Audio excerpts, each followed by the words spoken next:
What's the goddamn line say, Tony? Please do not use gendered language. Then what? I'll be arrested, put in airport jail? Look, you're going completely sideways, man. It's a big club, and you ain't in it. How dare you? Mr. Speaker, the President of the United States. I'm Chris Hansen with Dave on NBC. Jack Marius Tac-Theratrix. Hi, I'm Spartacus. Jackson, Sacramento, he, him. Steven Seagal. Sex offender guy. I'm Keith Morris. This is Mumbai, Kutapi. I'm Rick James, bitch. Sorting through the lies. The hijacker's passport was found blocks from the World Trade Center crash site, if you can believe that. We cannot track $2.3 trillion in transactions. And uncovering the centuries-long plan for world domination. Learning about Cuba, having some food. Let's talk about Chinese people. Have you ever been in a Turkish prison? Swangles and Fort Lauderdale. I have sent 6 of my Libyan missiles to blow up the Sears hardware department. Nothing could be more fun than jumping off a cliff with 2 German bisexuals. Oh, you English are so superior, aren't you? Thank you, comrade. And now, Macroaggressions. That's what assholes call it. With your host, Buddy, I don't know who you are, but you're about to get chlamydia. Charlie Robinson. Hey, Whitey, where's your hat? You want to drop the blame on Charlie and say it's all Charlie's fault. He was a retard. I get some goddamn diuretic.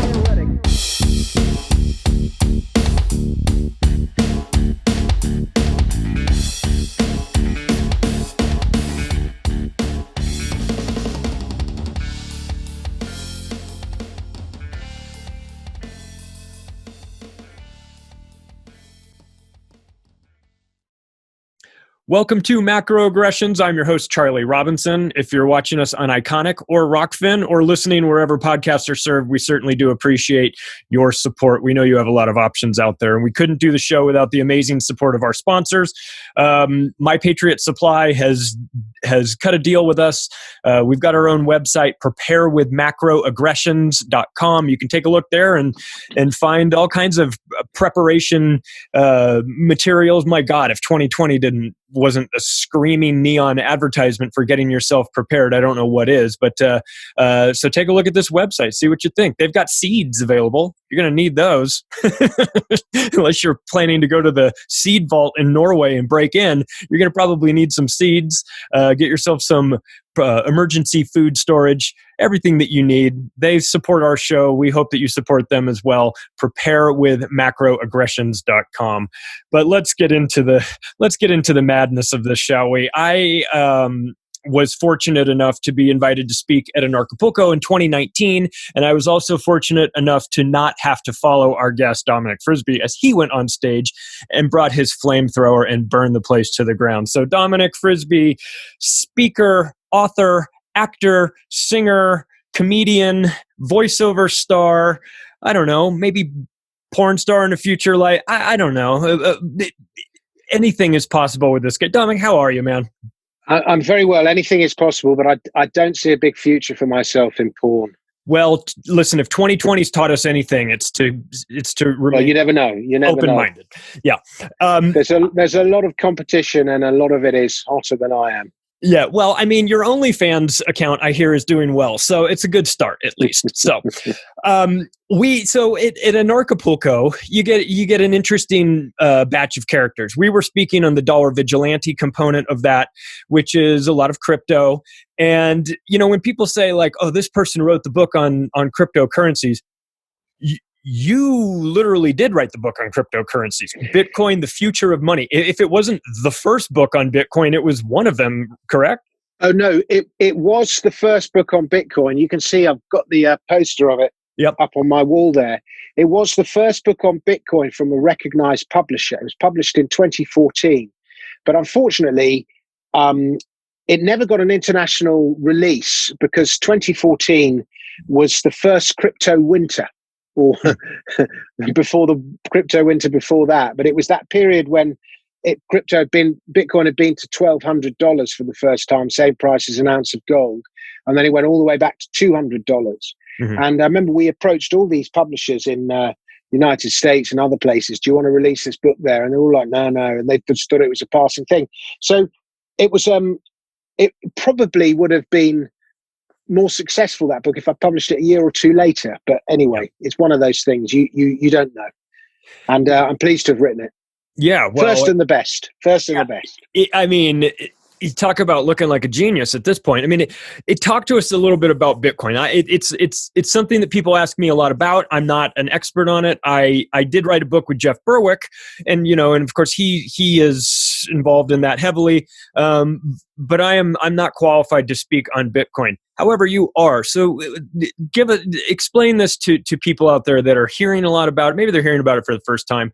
I doubt our audience is really hearing about it for the first time, but it's spiking like crazy. What are the mechanics behind it? Is this artificial manipulation? Is this just Bitcoin finding its true value? Is it not even near its true value? What's your take on this whole thing? Well, I think the Bitcoin price is quite hard to artificially manipulate because it's not controlled by anyone. It's a distributed technology. As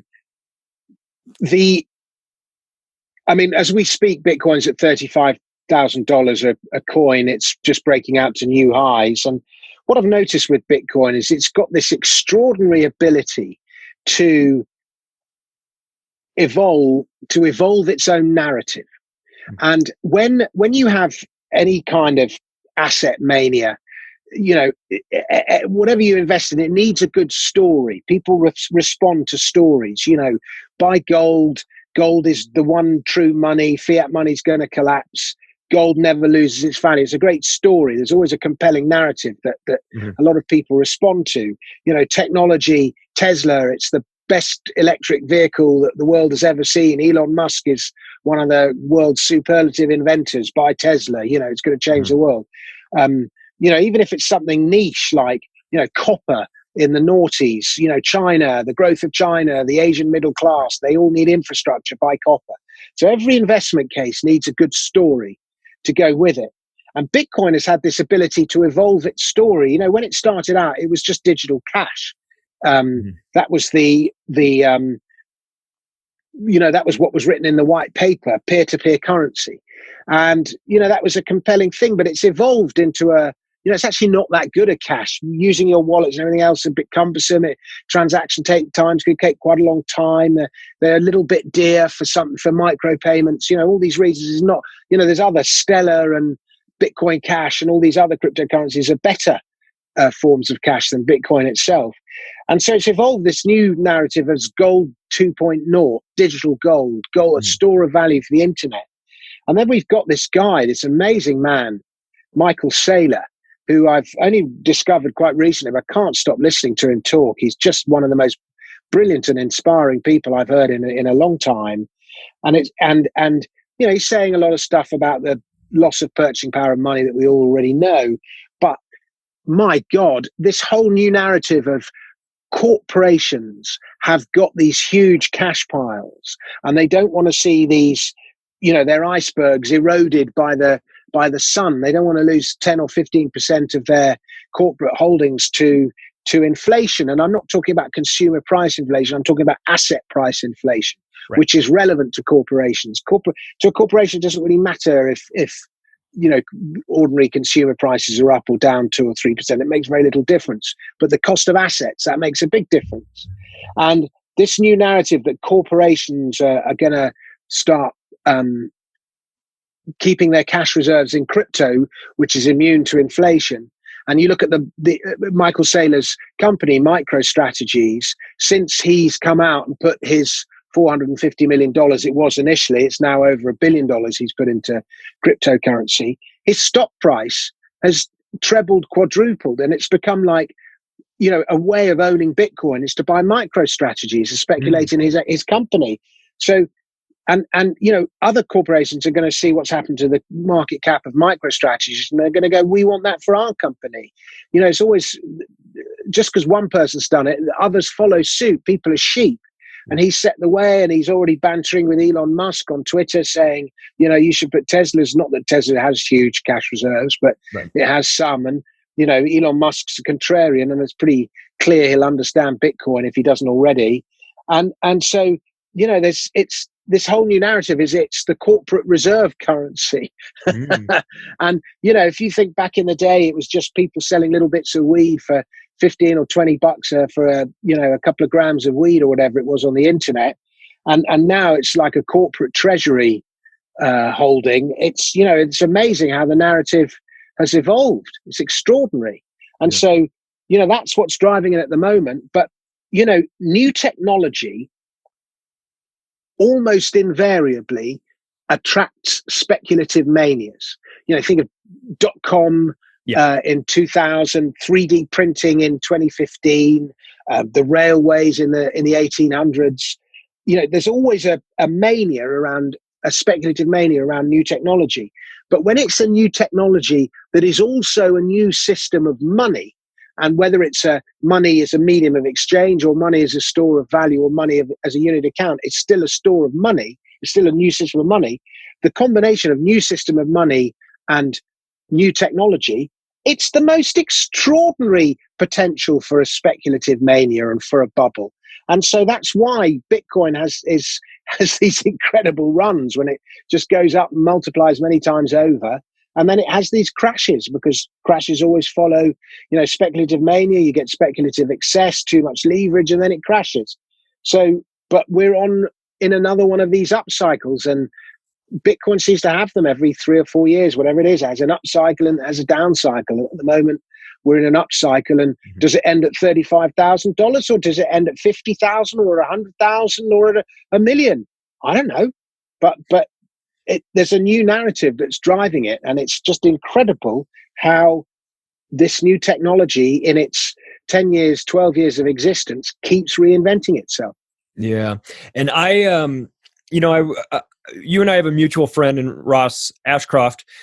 He asked me one time, if you're ever going to be in London, come by, let's do a show. He does Renegade Inc., as you know, on RT UK. Great show. And I became familiar with him because of his work on Four Horsemen. And I'd watched the movie before, and then I let him know, hey, I'm going to be in London. Let's get together. So we set that up, and in advance, I watched Four Horsemen again. And this time, I went to IMDb and looked up and said, wait a second, writer Dominic Frisby. I didn't know you were the writer on it. Voiceover. Yeah, well, that was he didn't credit me properly. Oh no. Well, I see this and I go, okay, well, hang on a second. So you're coming at this.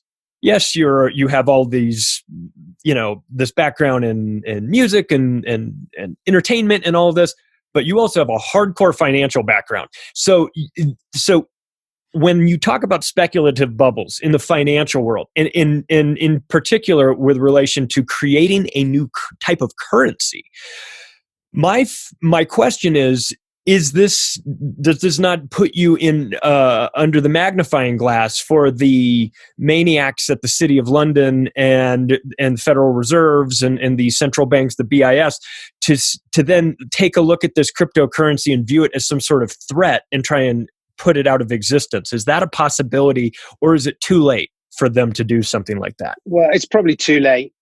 They can always make it illegal, and they can, shut down Coinbase or whatever it is, I guess, shut down the major exchanges. But I imagine that the major exchanges have got numerous bases and numerous outlets all around the world. So if they shut down the American arm or the British arm, it's actually not that easy to buy cryptocurrency in the UK. They make it quite difficult. There's all sorts of regulatory hurdles. And George Osborne, our former Chancellor, was very keen on Bitcoin, and he was actually seen buying some Bitcoin from a hole in the wall a few years ago, and he wanted to be London to be the center of cryptocurrency. But bizarrely, today, it became illegal in the UK. The Financial Conduct Authority made it illegal in the UK to buy cryptocurrency derivatives. So if I want to, if I'm a retail investor, I want to buy a Bitcoin ETF, or if I want to bet on the Bitcoin price, I can't unless I actually buy Bitcoin. And I'm just writing a new Bitcoin report. So I've been going around the world, opening accounts with all the exchanges around the world and trying to put money in and take it out. And boy, is it hard work. Really? I opened an account with Gemini in the United States, that's one of the more favored cryptocurrencies, my account's been frozen. Wow. So I haven't done anything wrong. I literally transferred some money into it, and they've frozen the account. And I, 2 weeks I've been trying to get hold of their customer service, and they just don't answer. So I don't know what that's all about. But anyway, so they won't be getting a very good write-up for me. So that, they're already making it difficult. I will say this: the Bank of England, despite being a central bank, is full of people who are very simple, not at the top level, but within that organization, it's full of people who are very sympathetic to the Austrian economic worldview, to sound money and so on. And they really were excited about Bitcoin early on. They did loads of papers about it. And I do think we're going to these central bank digital wallets and central bank digital currencies, and it will be a means to, to monitor the financial system, to make furlough and UBI payments and extract taxes and all the rest of it, and impose negative interest rates. I do think we are going down that route.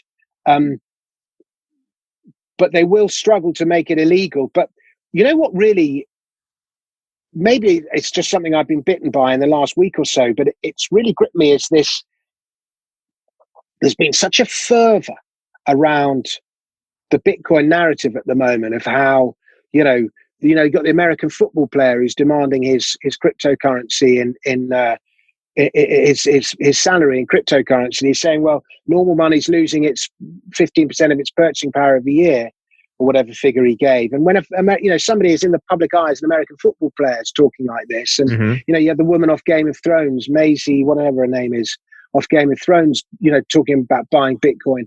The narrative. When we wrote Four Horsemen, like Ross came to me with Four Horsemen, and there was nothing about money in that film, in the first draft of the film. And I said, look, if you're going to make a film about the financial crisis and a film about fixing money, fixing the economy, you have to have the narrative about money, about, sound money, about the end of fiat currency and all that. So everything that you see in the Four Horsemen was written by me about money, that whole theme. But that narrative, it really telling me, you look at how many hits Four Horsemen's had, 9-10 million views or something. Oh, yeah. It's a very powerful narrative with people. And, everyone's going, like, I came to this in the noughties because I couldn't understand why house prices were so high. This was 2000. Why has, and then I started to understand, the leverage and suppressed interest rates and all that. And suddenly I realized, we have asset price inflation, and they just don't measure assets in their inflation numbers. And in inflation numbers, consumer price inflation is a measure of consumer prices. It's not a measure of money supply growth. But more and more people are starting to understand this and articulate it better. But particularly with Bitcoin. So this whole thing of Bitcoin is the pin. It's not the bubble. It's the pin. I'm starting to, if the Bitcoin price goes to $100,000, that frenzy is exposing the fraud that is fiat money. And so if Bitcoin goes too high too quickly, it's almost signing its own death knell, because, central banks will want to suppress it in order to cover up their own fraud, because otherwise the inflation, more people will realize about the inflation and they will try and escape fiat currency where possible. And the more people that use Bitcoin and the more often they use Bitcoin, the quicker the technology is adopted and the quicker fiat currency becomes irrelevant. I think it's a bit like, if you remember the take-up of mobile phones compared to landlines, I think fiat, even though we all still use smartphones today, and even in the third world now, I think something like 50% of people in the third world now have smartphones. We still have landlines. They haven't gone away. So I still think, we, even though most of us use the internet, traditional books still exist. Right. And I think fiat money will be a bit like that. It's the analog equivalent. So it will still exist. It's not going to disappear, but the growth of fiat, of crypto, is just going to eclipse fiat money. Does it need an increase in the velocity of money, of the Bitcoin flowing through the system, would that take it to a new level? Because right now it seems, and I don't, and I'm not pretending to know the ins and outs of it, but it seems like it's a lot of people are buying it and holding on for dear life, and not, like you said, not transacting with it because it's a little bit slow. Obviously, you got Bitcoin Cash. They're not transacting with it, but people never really used to. If you look at gold, people never really used to transact with gold. Right. You know, it's copper, silver, nickel. Gold was used to store it. And I think Bitcoin is similar. I mean, the sovereign was the old pound coin, but, you know, even a gold sovereign, you wouldn't, you know, that would be like £300 or £400 today. You wouldn't walk around with a load of gold sovereigns in your pocket. Right. You'd have a bit of silver and gold in the same way, unless you were making a big purchase. So you might use gold for big purchase. You're buying a house or something, you might use Bitcoin. But I talk about this a lot in my latest book, Daylight Robbery. Right. Past, present, and future taxation. And I wrote this before COVID-19, but my God, has COVID-19 accelerated it. And the fastest growing workforce in the world is, do you know the answer to this? No. Digital nomads. Oh, really? And it's the nomadic thing has obviously slowed down because of COVID, but the remote working thing, the freelancing thing, that has dramatically accelerated because of COVID. It's become more and more acceptable not to have to go into the office, to work from home, to work remotely. And as people start working remotely from their home in a shitty flat in New York, they go, actually, do you know what? I don't want to be in a shitty flat in New York. I'll move to the suburbs, have a much nicer house, cost me half the price. I don't need to commute anymore. Or some people will go, do you know what? I don't want to be in California or New York. I'll go to Texas because the taxes are cheaper in Texas. Yeah. A lot of people in Europe are going, you know, there's higher taxes coming in say, the UK. It's obvious. I'll go and live to Portugal.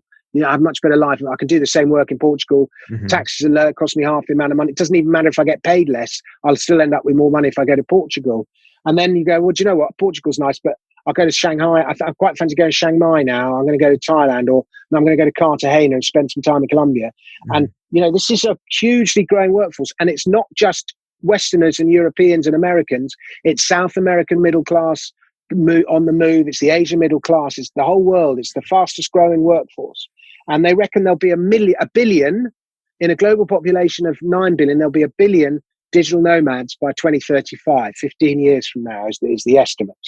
And, you know, if you're in Lisbon and then you're hired to do a job in the US, and then by the time you finish the job, you're in Chiang Mai, what currency do you use?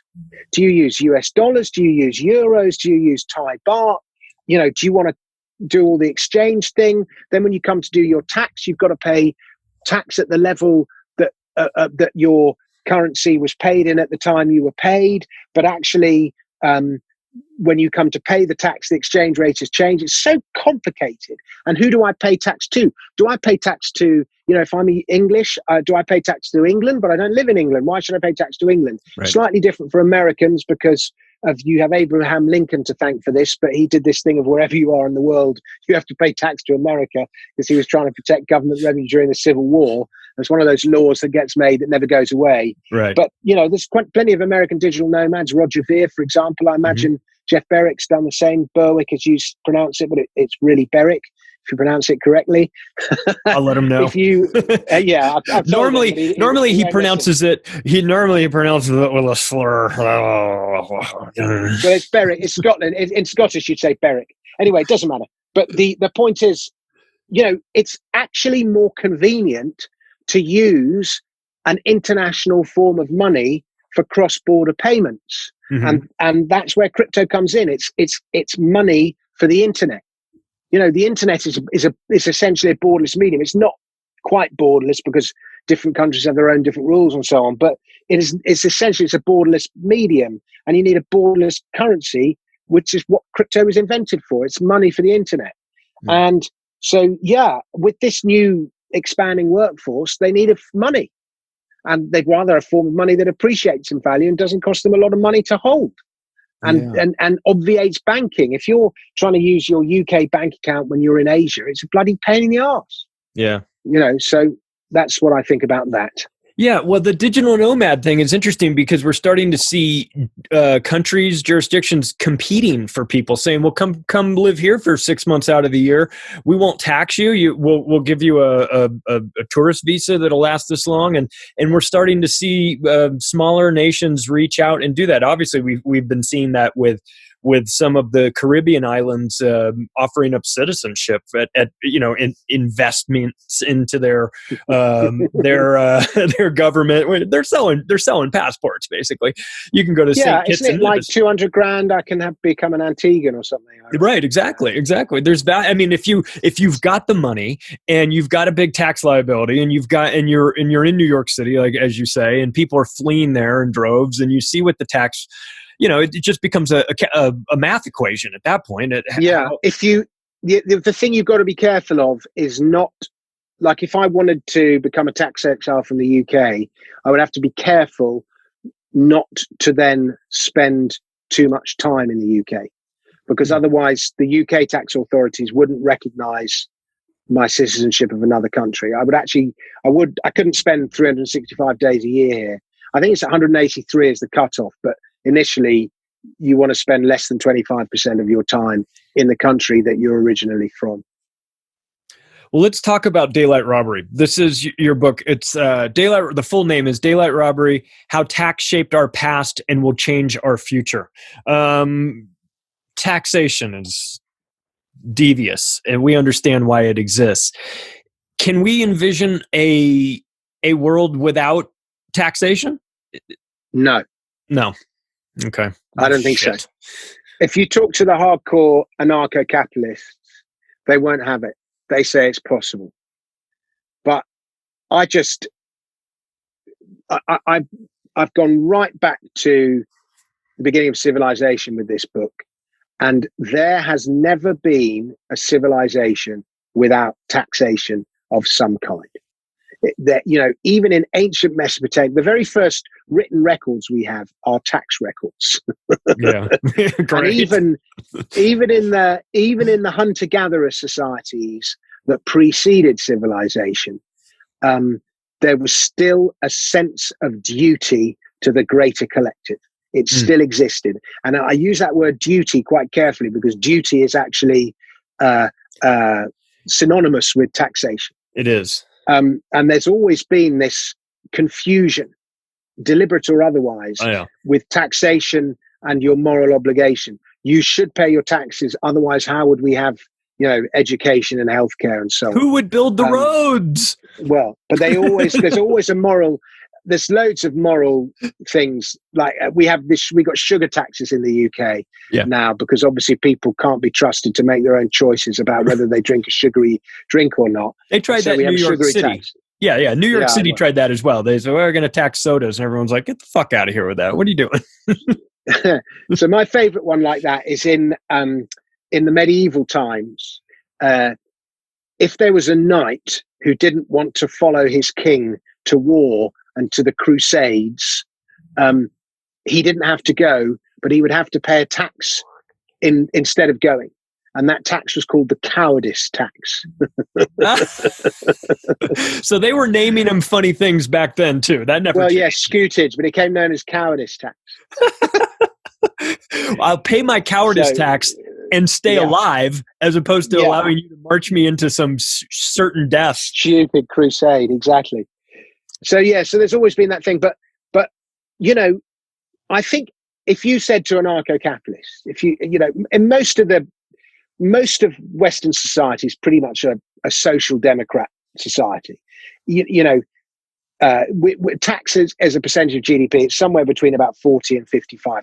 Slightly lower in the US, higher in Europe, but we're somewhere in that 50% region. And an anarchy would be 0% tax. You own your own labor, 100% of it. You don't owe anyone anything. And at the other extreme, you might have a totalitarian society, North Korea or something, where you don't own any of your own labor. But even something like Soviet was about 75% of GDP was owned, 75% was owned. And then, the most extreme would be a slave society. And a slave who not only doesn't own his own labor, he doesn't even own his own body. So that's so one extreme you have anarchy, and one extreme you have slavery. And at the moment we have 50% tax, give or take. So half of your labor is owned. Great. So we're only half slaves. Yeah. I mean, and if you look at Tax Freedom Day, in most countries it falls in June. So after June, what you earn is yours to keep. Mm-hmm. But they never factor into that taxation by inflation. True.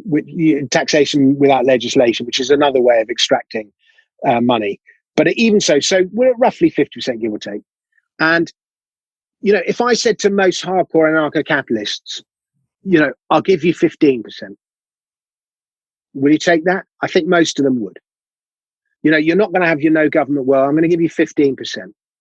And if you look at the great societies in history, most of them were at 10, 15% of your labor is taken.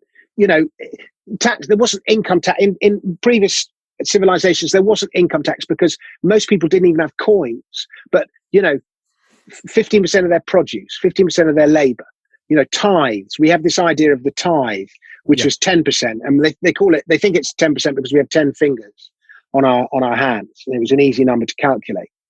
But and the tithe, by the way, predates Christianity. It goes all the way back to ancient Mesopotamia. So, and if you look at like Hong Kong in the second half of the 20th century, the most extraordinary economic growth story. It was run by a chap called John James Cowperthwaite, a Scottish guy, real acolyte of Adam Smith. And, at the end of the Second World War, Hong Kong on a GDP per capita level was on a par with most of Africa. It was extraordinarily poor. Yeah. And, by the 1990s, it had overtaken the UK. And at the beginning of this century, it overtook the US GDP per capita. And it never went above 15% of GDP as taxation. Only the highest earners paid income tax. They had land value tax, was about 40% of government revenue. About 50% of government revenue today in the West is income taxes. And everyone was trying to push Keynesian policies on Hong Kong. And Cowperthwaite would say, Keynes was not writing with us in mind. He would always say, and he'd keep it at 15% of GDP. And, it was so successful. Everyone else noticed it. And the population of Hong Kong went from 500,000 to 7 million. Everyone moved to Hong Kong voluntarily in search of opportunity and, to trade and exchange and better their lot and better the lot of their children. And it was so successful. Singapore copied it. South Korea started to copy it. Japan copied it a little bit. Taiwan copied it. Even China copied it with this whole, socialism with, what was it?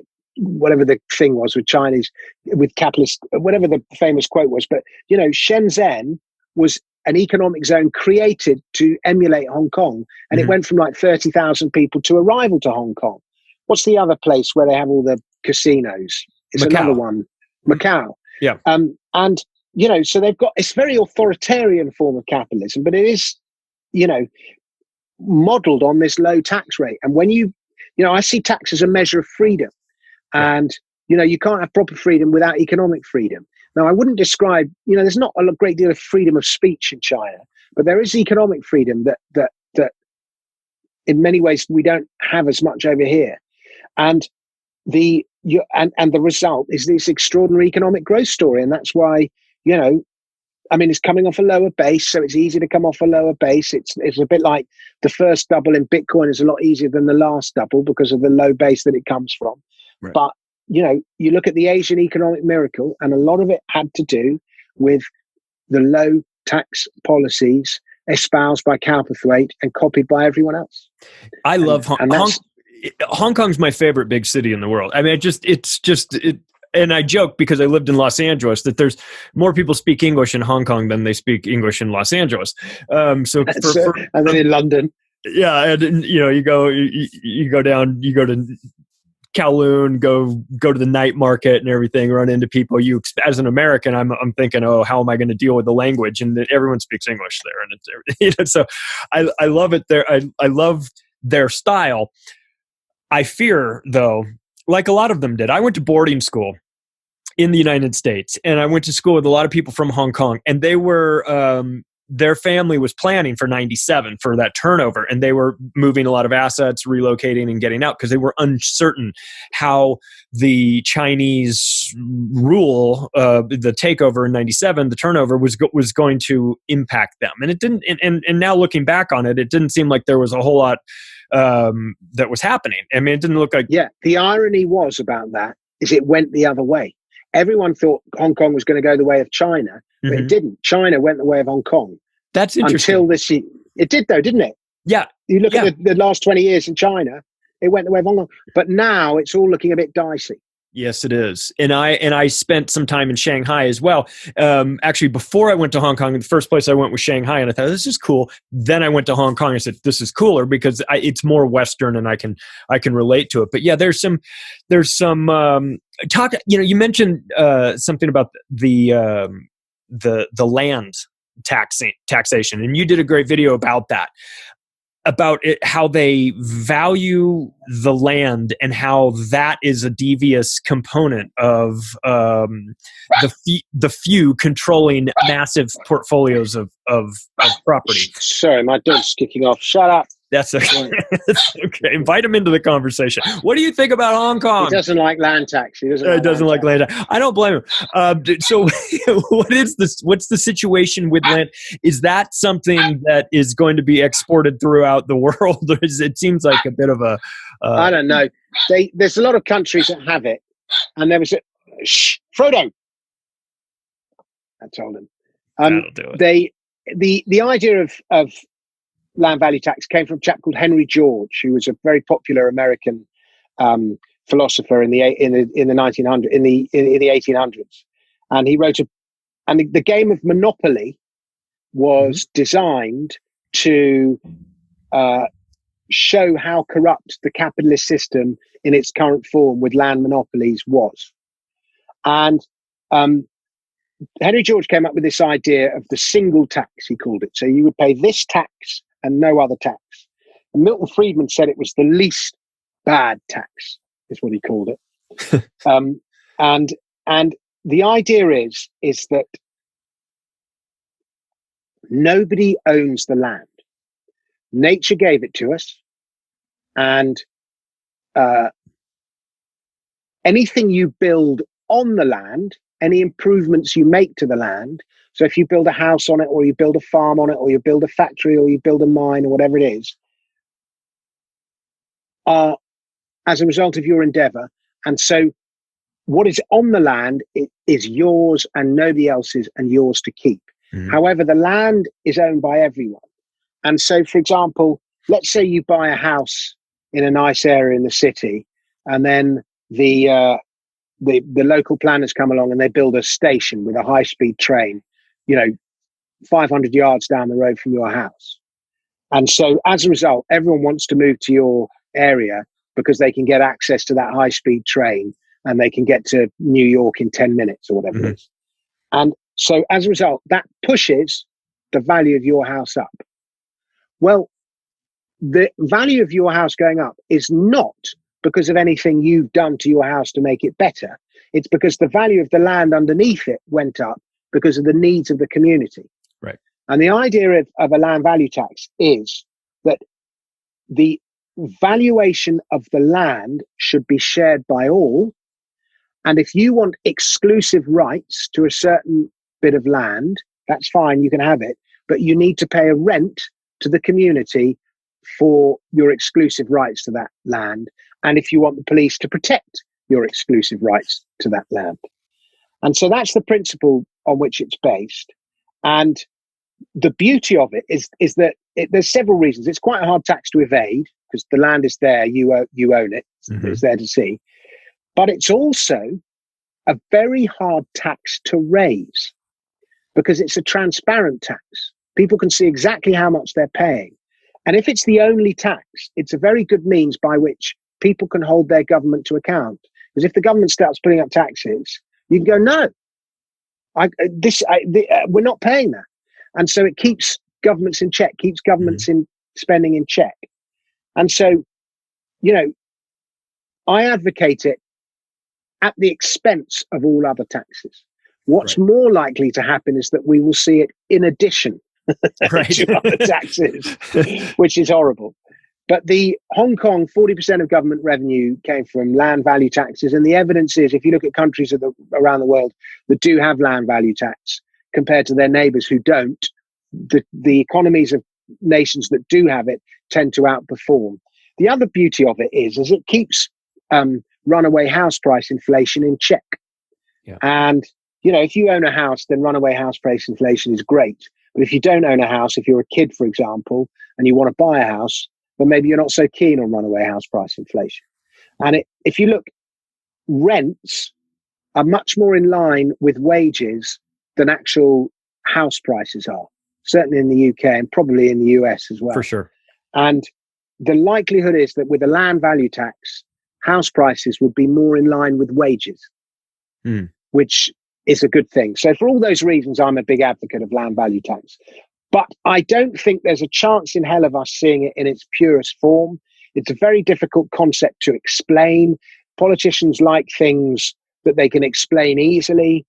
It's very hard for a politician to get elected promising a new tax. Most of them get elected promising fewer taxes. They change the goalposts once they've been elected. And just the evidence of politicians is that they take the line of least resistance, and it's easier just to add little bits to the system rather than provide total reform. Yeah. So I discuss it more as a theoretical thing than a realistically practicable thing. Yeah. Well, this is what got me sort of on this path, because my background was in real estate. And I lived in Las Vegas, and I was selling homes during the boom, and everything was going up. And in the spring of 2007, I'm given John Perkins' book, Confessions of an Economic Hitman. And I read and discover, as you know, from Four Horsemen, he plays a huge role in this. And this book, so I already had my awakenings on, things like government fuckery and 9/11 and all that stuff. I mean, I knew that. I didn't understand. What happened to him, John Perkins? I've not heard sight nor sound of him. Did he die? No, he's in South America doing tours in Peru and and fighting like against Chevron and place. And so he's like an in-demand speaker in South America, basically. He's an activist who's giving like tours through the rainforest with groups and things like that. Yeah, he's doing that. Good for him, because he's just disappeared. You see on the internet all the time, and you just like, well, one to that guy. Yeah. And I am on vacation in Thailand reading this book, thinking, oh, this is going to be great. I'm just going to read this casual book. And next thing I realize is that the explanation he's giving about the World Bank and the IMF being these loan sharks that basically are brought in. Guys like him would bring them in and say to Ecuador, oh, you you should build a hydroelectric power plant and don't worry about the money. I got these guys lined up that'll finance it. And then it never pencils out, and they wind up falling behind their debt, and they start extracting things from these countries. And I'm going, holy shit, I'm in Las Vegas. I'm a part of this with this mortgage industry that is loaning money to people that don't deserve it. I shouldn't say don't deserve it. They're not financially able to repay it, and they're loaning it out knowing that it's going to go bad, and they're going to take back tangible assets. And so I'm watching this, and we talk about home values going up and wages not, and you realize that it creates this two-tier class of people. You're either in or you're out. And if you're out, like in Los Angeles, you're out for good. I mean, the minimum house price in LA is like $850,000. So unless you become a doctor next week, you're out. And so it created this really funky system. And then, of course, prices crash because they were unsustainable. So your idea of tying this value, this home value, to the land value to keep everything sort of proportionate, I think is a great idea. If, like you said, if you could then get rid of all the other taxes and say, no, the one tax for all. But we know politicians are awful, and they can't do that. And like you said, you don't win elections on promising more taxes. You win elections on promising Brexit, right? So we get a video, a song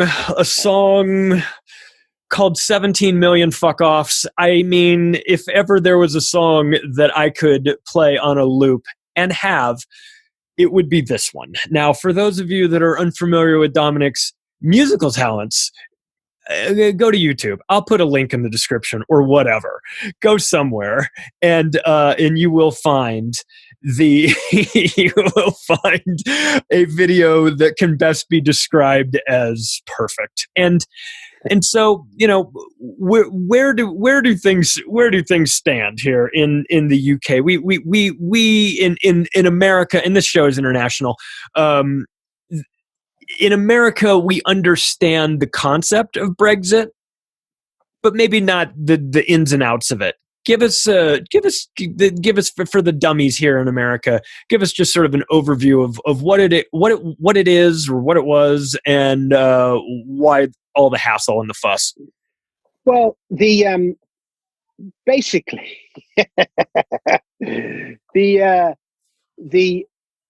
we were given this option. The UK was one of the member states of the European Union. And the European Union was this sort of super project with lofty goals to try and unify Europe and have a single market and tax hegemony across Europe and no more wars between European states and all the rest of it. Lofty, noble goals. Mm-hmm. And we joined the common market in 1973 or 1974, and there was a sort of referendum about it. And that was it. And then suddenly the whole thing just grew and grew and grew, and we were sort of embroiled on it, and we were never given a vote on it. And there was a chap called Nigel Farage who just used to rail against it all through the 90s. And I watched him tear. Herman Van Rompuy will never be the same after what Nigel did to him. The best speeches you've ever heard. So my God. I mean, from a politician or otherwise. Just the best. And he campaigned. He got more and more popular. And gradually in, I think it was 2014, the general election, 2013, 2014, around about then, UKIP, his party, did incredibly well in the European elections, and they ate away at the Conservative vote. And so when the general election came along, the Conservatives were in real danger of losing their majority because UKIP would have eaten away at their vote. And so we would have ended up with a Labour government. And so David Cameron did a deal with Nigel Farage. Farage said, if I stand down and we won't stand against you, and you give us a referendum on Brexit, on whether we're a member or not of the European Union. And Cameron agreed, thinking it would be an easy win. And then Brexit came along, and this was the first vote that I can ever remember where your vote would actually make any difference. Because it was the only vote we've ever had in the UK, in my memory anyway, where everyone was counted up and it was for or against. Whereas, you know, at the moment, I live in Lewisham, southeast London, which is a left-wing borough, and it really doesn't make any difference how I vote. It makes no difference because it's always going to, my local representative is always going to be a left-winger. And so, and then a hardcore left-winger as well. And this was the first vote where you could actually make a difference. And you know, the whole establishment was on the side of remaining. The whole establishment, the BBC, all the banks, all the civil service, everything, all the big corporations, everyone, remain, the media, the intelligentsia. But everyone just campaigned. And just the election, and everyone assumed, you know, look at the currency markets, everything assumed that Remain was going to win. And then Leave won. And it was the most almighty, great big fuck off from the British people. The whole British people just went, oh, fuck off. And it was just an FU. I'm sorry to use that language on a podcast. Oh, it's encouraged here, believe me. And it was just the most, it was sort of the equivalent of Americans voting for Trump when they were supposed to vote for Hillary. You know, there was a lot of parallels. It was just a screw you vote. And then we got like 2016. We then got about 3 years of the establishment doing everything they possibly could to not go through with it and not deliver on the referendum result. You know, and they said we must honour the result, and then they did everything they could not to. And you know, the amount of fear that got spread, the lies. And, you know, we were told there were going to be no sandwiches, this outbreak of super gonorrhea, no more fish and chips. We're getting the super gonorrhea. We get the super gonorrhea now here in the U.S. We're starting to see that in I posted something on Twitter. I was, you know, who had super gonorrhea on their 2020 bingo card. But that was a COVID thing. Apparently, it started with you guys. You guys were promised super gonorrhea first. I'm a little envious, I'll be honest with you. Well, the irony is everything that they said would happen did happen, but it didn't happen because of Brexit. It happened because of COVID. So not because of the house price, but, you know, there was a financial crisis and blah, blah, blah. Right. And the funny thing is, anyway, they finally did a deal, and then there was a transition period, and it was just endless. But finally, January the 1st, we left the Europe, or actually 11 p.m. on December the 31st, which was 12 p.m. on the continent. We had to do it on European time. Mm-hmm. And anyway, we left. And this year, we're talking on the 5th or 6th of January. Mm-hmm. What's the best performing stock market in the world? Probably yours. FTSE. You're damn right. Pounds up, FTSE's up. And so we're FTSE's up 6%. We're only 4 days into 2021. And so, you know, it's early days, but it was just a wonderful, rare, once-in-a-lifetime opportunity for the people to actually give voice to something. And they did. And they just told the establishment where to go. And it's just wonderful. And you wrote a song about it. And the song... And I wrote a song about it. I mean... filled the nation with pride. It certainly did. It was, you know, I've been told by British people that I have a very British sense of humor. I don't know. Maybe it's, you know, genetic. I have a British last name. But when I see your work, I don't know. I just feel like we're missing a Dominic Frisby in the United States. You know, somebody that we're missing a Dominic Frisby in the UK because I can't get on television in the UK for love nor money. I can't get a single gig. I just have to make the videos and stick them on YouTube and hope that people like them. Yeah, they probably don't care much for you. I'm sure the BBC is not in a huge rush to have you on to come on and just destroy all their narratives. but you are doing something. You are doing something interesting. You are a hardcore financial guy, and we'll wrap up with this. I just want to give me a little bit of detail into what Cypherpunk Holdings is doing and what your role is with this moving forward. Because yes, you've got the funny songs and you've got this great take on everything, and you're a writer and a comedian, and all that stuff is needed, necessary, phenomenal, and fantastic.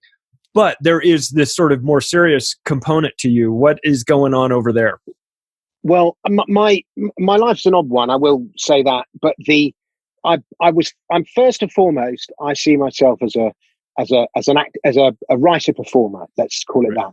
But I made a bit of money in the noughties, and I started reading about where to invest it. And then I discovered gold, and then you go into a rabbit hole with gold. And then I got red pilled, and not unlike yourself, I started a podcast as a means to interview all these interesting people that I heard talking about gold. So I didn't want to pay them, you know, £300 an hour financial advice, whatever it was. Just have them. So the first person I interviewed on the podcast was Jim Rogers. Oh, okay. And the next was James Turk. And then the next, David Morgan, and all these guys. Yeah. And they were all quite happy to talk and push their own brand. And so I was very early into podcasting. And one of the people I interviewed was a woman called Merrin Somerset Webb. And she was the editor of a magazine called Money Week. And she offered me this gig writing for Money Week. So it really was a case of, if you don't know anything, write a book about it. Okay. And that's sort of how I learned. But my big subject was always gold and money and commodities and fiat money and the debasement of currency, all the gold bug stuff. And I wrote my first book about that, Life. Well, it started with Four Horsemen, and then Life After the State, and then I wrote the Bitcoin book, and now Daylight Robbery. So I've always been very interested in anything related to money. and libertarian sentiment and anarchism and all the Austrian stuff to do with sound money. And then a few years ago, I got invited to come and help. There was a shell from an old mining company that had some cash in it, listed in Canada. And this was the peak of the last crypto boom in 2016, 17, when Bitcoin went to 20,000, that boom then. Mm-hmm. And this guy said, I've got this shell, I want to turn it into a crypto company. And so I came along and joined him. There was this other crypto guy called Mo Adam. And we came and joined them. And I said, look, there's going to be a Bitcoin ETF sooner or later. So there's no point just buying Bitcoins and holding Bitcoins. As it turns out, that was wrong. We should have just bought Bitcoins and held Bitcoins. But I said, you want to make it a bit more focused. We should set this company up to invest in privacy technology, because privacy is going to be the next huge narrative of the 2020s. Corporate surveillance, people protecting their own privacy, private money, all the stuff, VPNs. And so we evolved this whole narrative around privacy and the importance of privacy. And I became a director. And then eventually I became the CEO last year. But then unfortunately my family was taken down. My dad was taken ill in the spring. And so I actually ended up standing down. So I'm still a shareholder in the company. I don't actually work for them anymore.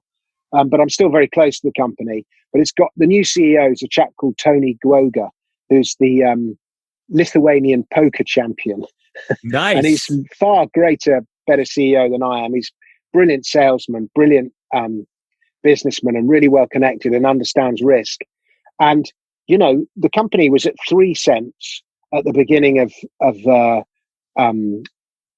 2020, and it ended the year at 21 cents. So it went up 7 times. So it beat Bitcoin. It beat Bitcoin in 2020. And they've just raised a load of money now. And I've actually put money in, and it's got, I just think it's got a couple of bugbears that need sorting out from its previous incarnation. But once those are out of the way, it's got a really good management, and it can fly. And it's specifically to invest in privacy technology.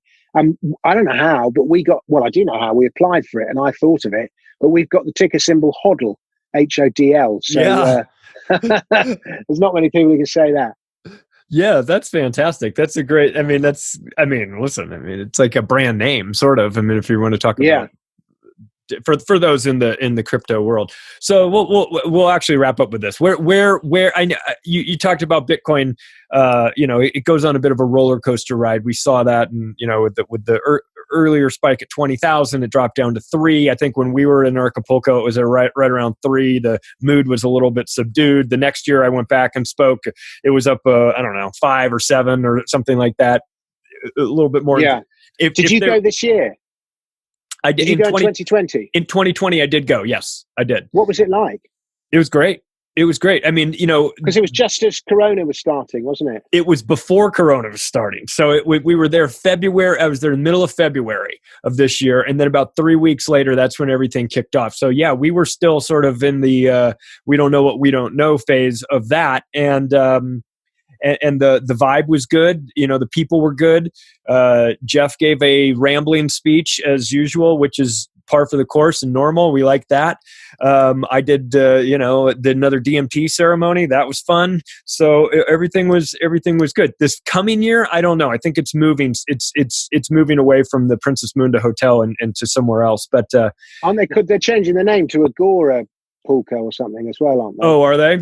I have to talk. I read that. I don't know if that's right or not. Yeah, I'll have to talk to Jeff about that. But so, where do you see this? We're in the middle of a big spike for Bitcoin, and obviously you don't have a crystal ball. But based on 25 plus years of you watching markets, watching the psychology of runs and then the psychology of crashes, is this something where we just at this point right now, if you're not in Bitcoin, do you kind of hang back and see how things play out, or are we still early on?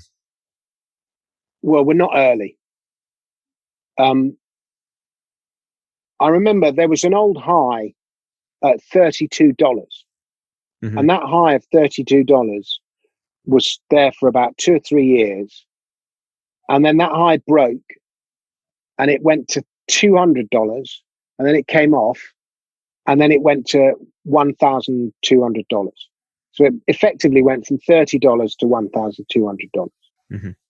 And then that $1,200 high, and that was 2013, and that high stayed for about 3 years. And then eventually it broke 2015, 2016, I forget which year. And it went from, the old high was 1,200. So if you went from 30 to 1,200, and then it went from 1,200 to 20,000. Mm-hmm. Okay. So, each time it was like 10, 20, 30 times its previous high.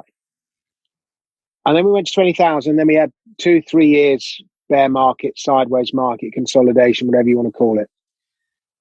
And then last year we went through $20,000 towards the end of last year. And if it follows what it did before, it's going to do that 10 times $20,000 again, or 20 times, then you're looking at $200,000 a coin. Now, that's just such an extraordinarily stupid number to go around quoting. Mm-hmm. Like, the only reason to quote numbers like that is to get clicks. Whenever there's a bull market, there's like an arms race of stupid predictions of how high it's going to go. And you get it with Bitcoin, you get it with gold. But it did that similarly large multiples before. But I will say this, it did it from much lower levels. Mm-hmm. And so it's easier to double lower. Right. So I don't think it's going to go up 20 or 30 times this time from that $20,000 high. But, at the moment, it had a sell-off 2 or 3 days ago, and it went from like $33,000 back to $28,000. That's like a 20-30% haircut or something, maybe 15. I forget my maths. And it just went straight back the next day. Yeah. So they're buying behind it. So there was a load of speculative longs who will have got flushed out, and then it came straight back. And the risk is there. It's risk on. The buying is there. And there's this new narrative. Corporate money has to go into Bitcoin. And how many people do you know that bought Bitcoin in 2011, 2012, 2013, 2014 and have still got the Bitcoins they bought? I bet you barely. Everyone sold most of theirs. The only people who can have hold on that amount of time, even the most devout Bitcoin believer will have sold some. Yeah. And so, and every person who's ever sold a Bitcoin ever regrets it. Right. Because, and then at the same time, how many people do you know going, oh, I heard about Bitcoin, I never bought in, and I missed the boat. Oh, shit, I heard about that in 2014. If only I bought it, I'd be a millionaire. How many people do you know like that? Yeah. There are just so many. And, so there's just still so many people who don't own it, of varying degrees of wealth. And I include myself in that. I wrote the first book about it. And I got hacked in whenever it was, 2015, I forget now, 2015, I think it was. And I had all mine stolen. And so I was just refused to buy back in because I was so cross, and I just had like a couple of wallets with a few in there. And so and it's only like last year that I was putting serious amounts of capital back into it. And, I'm one of the original gangsters. Yeah. Yeah. And, I should be a gazillionaire, and I'm not. I'm well, then next, and I'm fine. I was about to ask you for a line of credit, but so yeah. It was good that you told me that. Okay. But anyway, the point I'm making is there's still plenty of people that have not bought in.